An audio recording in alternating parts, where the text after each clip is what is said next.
Well, hello, model car fans. Welcome to the Muscle Car Modeler. My name is Ral, and this week we are working on my 72 Olds Indianapolis 500 pace car, the Hurst Olds pace car, and really enjoying this kit.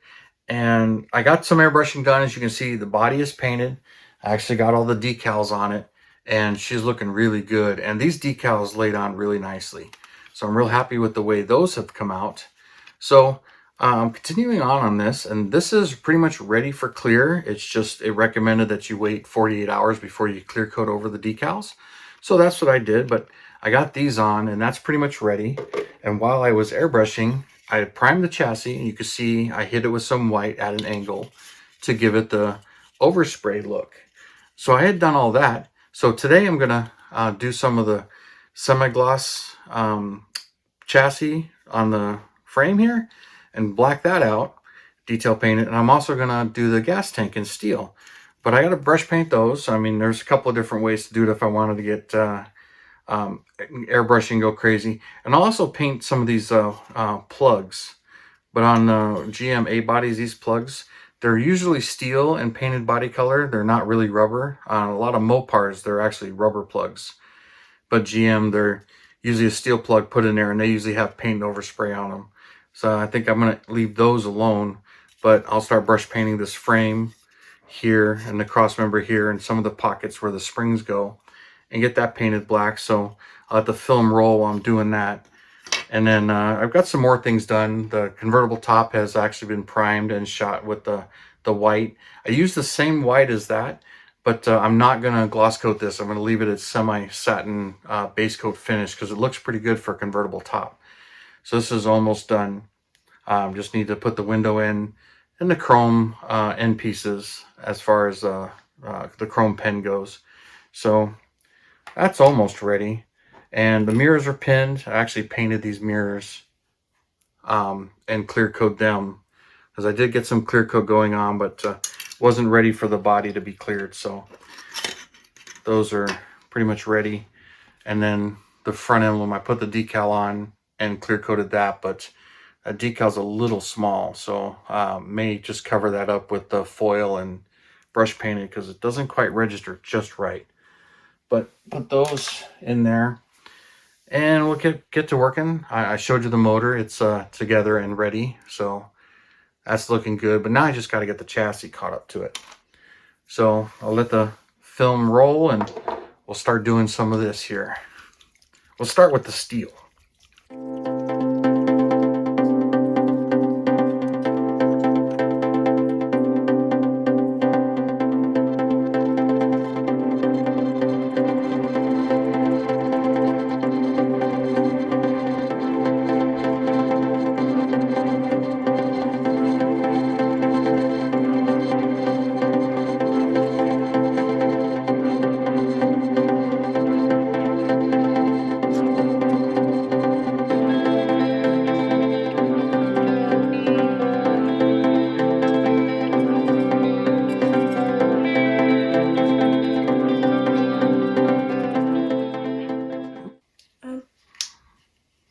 Does this show in the episode? Yeah, they'll see your hands. Oh. Did you see what my hands were doing? Mm-hmm.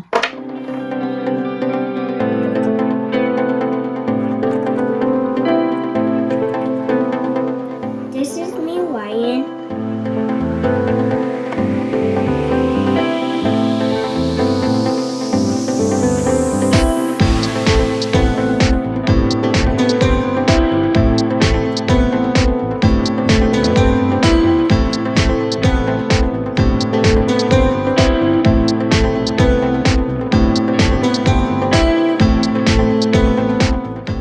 All right, so there's the gas tank painted and the fill neck painted, which you can barely see there.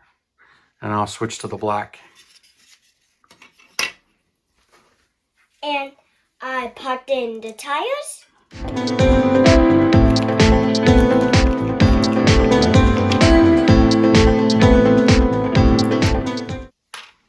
But today, we're only using it for paintbrushes. Actually, we always use it therefore paintbrushes. Right, Dad? Mm-hmm.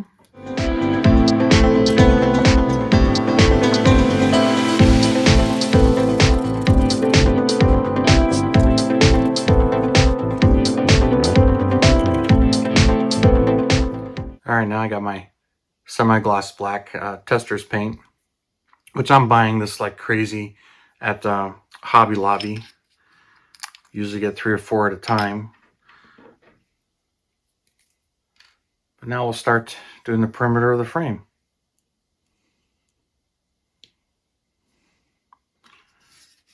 I'm going to start in here.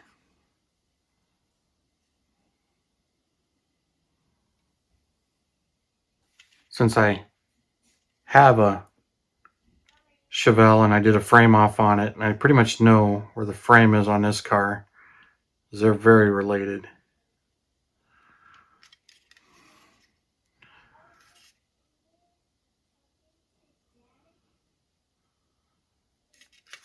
Even though it's not the most accurate representation on here.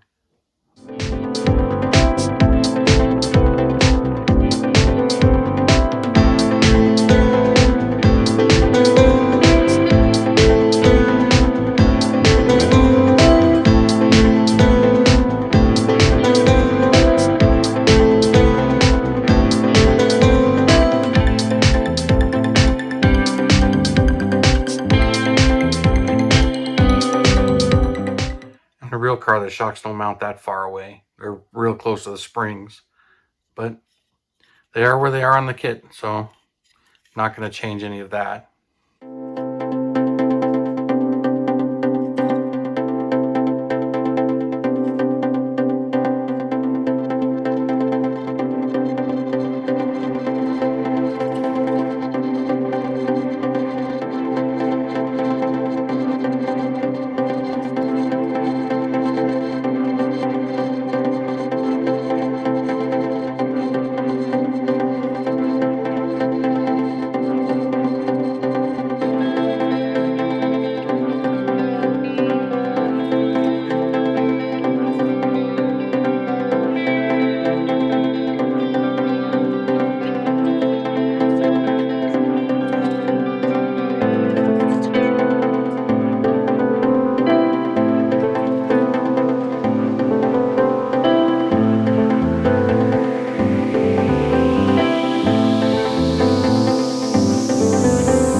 right, so there we go. Got that painted all semi-gloss, and it's drying. It's all brush painted, and it came out pretty decent. I'm really happy with it, and it just really shows the detail and everything. And once everything's mounted under there, I think it's going to look really good. Paint's still got to dry. Some parts are still glossy, some parts are semi-gloss. More of a flat when you brush paint it versus when you thin it and spray it. But with everything on there, it's going to be interesting to see how this actually turns out. So I'm looking forward to all of that. Now I'll bust out my airbrush and I got to shoot all of this semi-gloss black, but make sure I leave the primer underside alone because that matches the trans tunnel and the rest of it right there. So I'm liking the way this one's coming out. So we'll see how detailed this comes out for basically not really adding anything to the kit, but taking what is there and brush painting it and highlighting it. And in case some of you are wondering, these are braces right here. They're actually welded into the floor. They're not part of the frame. If you ever seen one of these frames off of a car, you know what it looks like. So, and then you can usually Google and find frame off restoration pics and see them. Like here's all the trans mounts and stuff. And the trans cross member is a separate part. So that'll be semi-gloss black as well, but airbrushed. And it's actually right over here, and it will kind of match, but a little bit more of a sheen to it.